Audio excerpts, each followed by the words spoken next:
Here, in a small garden of remembrance on Canvey Island in Essex, is the end of our story. To go to the beginning, we have to travel about 70 miles north of here and back in time to 1944. Kimbolton is a typically picturesque English village on the old A45 road about 25 miles west of Cambridge.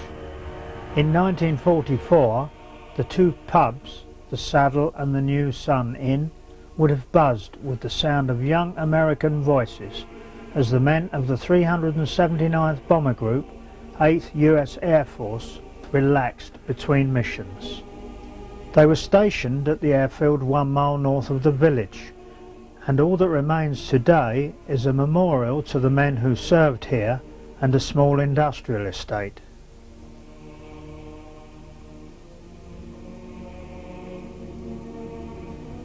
The runways are gone and the area deserted, but in July 1944 it was a hive of activity as the crews prepared for a mission.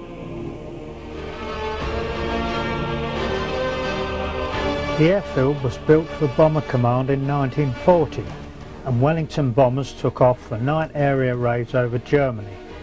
But the Americans joined the war, and in 1943 it was extended and improved, and since then has seen the comings and goings of B-17 bombers known as the Flying Fortress as they flew deep into Germany on high altitude daylight raids. Sergeant, would you get the lights?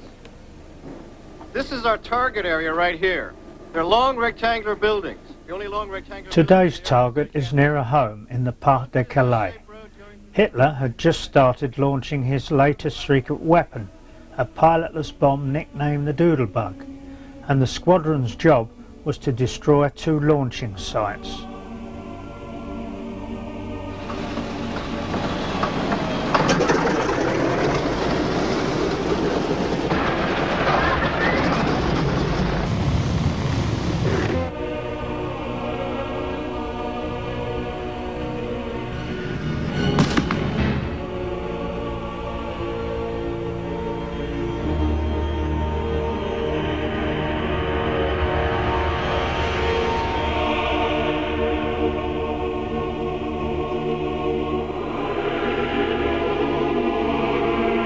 It's over the coast at Dover, and from now on the biggest danger is the single-engine fighter plane.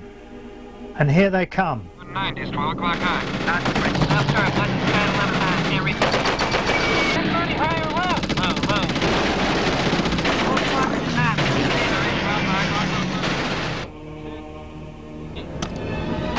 9. Bomb's gone, and it's time to return to base.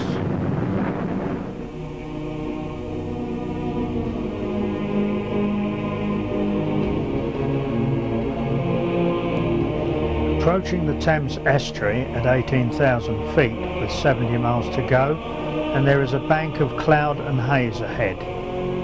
Tail end Charlie is being flown by 2nd Lieutenant Armand Ramasiti, and directly ahead and below is Heavenly Body 2, flown by 2nd Lieutenant Fred Kaufman.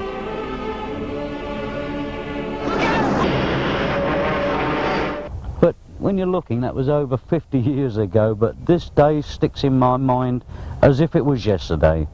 I can still see the planes. There must have been about a dozen flying in very, very close formation, just coming across. They'd been on a raid. Well, when they got to almost overhead, or well out in the middle of the estuary, suddenly something seemed to be wrong. I could discern that an aircraft flying higher than some of the others was, you could detect a different note to his engines, and he seemed to be losing altitude. He locked together with another one, and they seemed to hang there for a moment in the sky.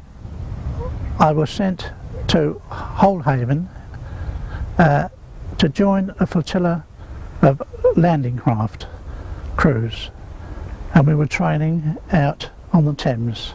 I was watching the airplanes, and suddenly there was a piece of wing dropped off from one of the aircraft, and I realised that there had been a collision. bits started to break off, bits were falling out of the sky.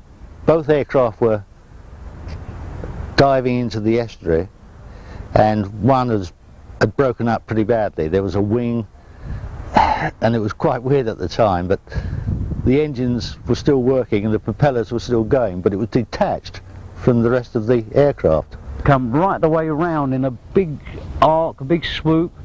To me it looked as if he was trying to crash land in the mud, but he got to the end of the saltings there, and all of a sudden it seemed to go on its side and nosedive straight into the mud, and there was one almighty explosion. In a matter of seconds, 4 or 5 parachutes billowed out, and I immediately sensed that they were going to come down in the water, so I made my way to the company office to report the matter. On that day I was duty boat's crew, and when Reg Barton gave the alarm, I rushed down to the pontoon and started the engine of the landing craft. The plane turned, and then we saw these, the chaps jumping out by parachute. The wind blowing in this direction, the old parachutes, they used to drift across that towards Holehaven. One went just beyond that buoy there, we call it the Chapman Buoy. One went further down, and there was one going towards Kent. Well, we watched, and a boat came from Holehaven, come out, we saw him pick one up. And then the parachutes started to appear. I could only count, I think, about 5. And when you think that the Fortress has a crew of 10, that wasn't an awful lot. They gradually descended and got lower and lower. Both aircraft had obviously crashed by then. The one that I saw crash was out by Canvey Point. Friends and I, we were, as normal, run along the old rocks here. They used to go right along into like a built-up wall. We run across there. We got about 3/4 of the way, but in the meantime, our local civil defence, the police, the fire brigade, they came down here, and it was blazing away. There was bullets flying out, explosions, big black heaps of smoke. We got about 3/4 of the way out there, and coppers shouting, "Get off home, you little bleeders, the danger and all that." And we stood right on this corner here and watched them going around there. Obviously the fire brigade couldn't put the fire out or nothing, the tide was out and they couldn't get hoses, and they just let it burn out. We started off with Lieutenant Baker RN at the wheel, went down the river chasing the parachutes, and picked up 5 of the members of the air crews. A 6th parachute floated over to Kent, which we chased after, but knowing that it was a minefield over there, we gave up and got back to the boat and took their members ashore. The air crew were taken to the sick bay at Holehaven. One of them, being badly injured, was stretchered up from the pontoon. And in the evening, members of the 8th Army Air Corps arrived to take them back to their own base.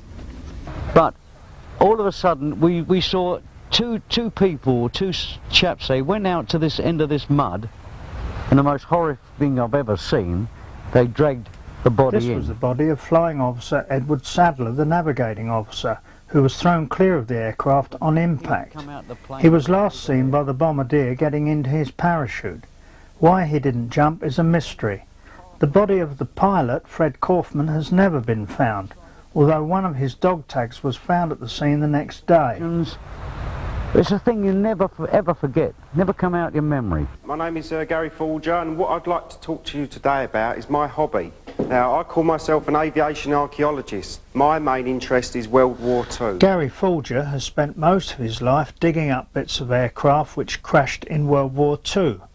Now, most of his spare time is spent lecturing about his hobby. He especially enjoys telling the younger generation of his experiences. Do you understand when I mean about the problems they had when the aircraft were actually flying?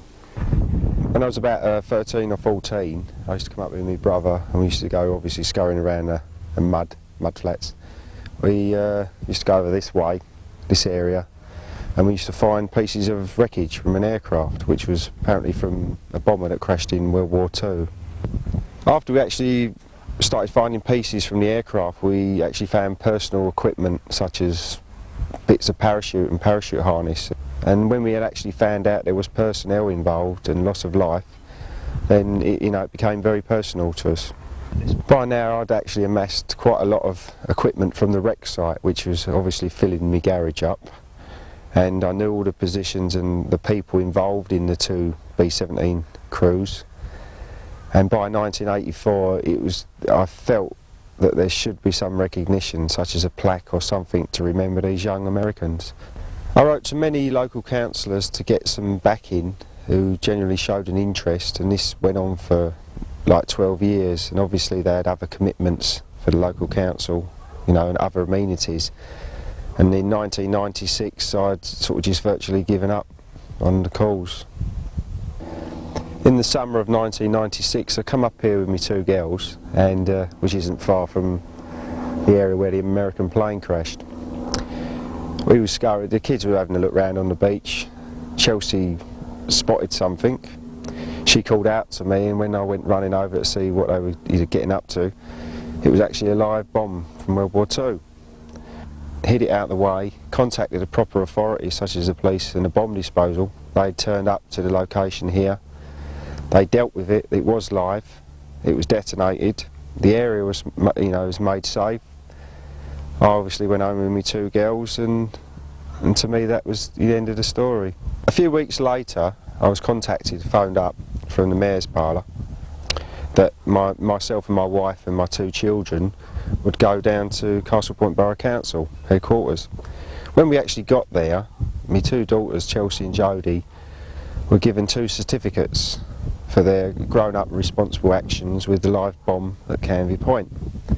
While we was actually there, I thought to myself I'd have another little dig. I had a chat with the new mayor, Dennis Williams, about my ambition of getting some recognition done. He said to me, leave it with me. Then 3 months later, in November, the plaque was unveiled at the Remembrance Gardens on Canvey Island, in the presence of local dignitaries and the British Legion and many, many friends that I'd made over the years that helped me.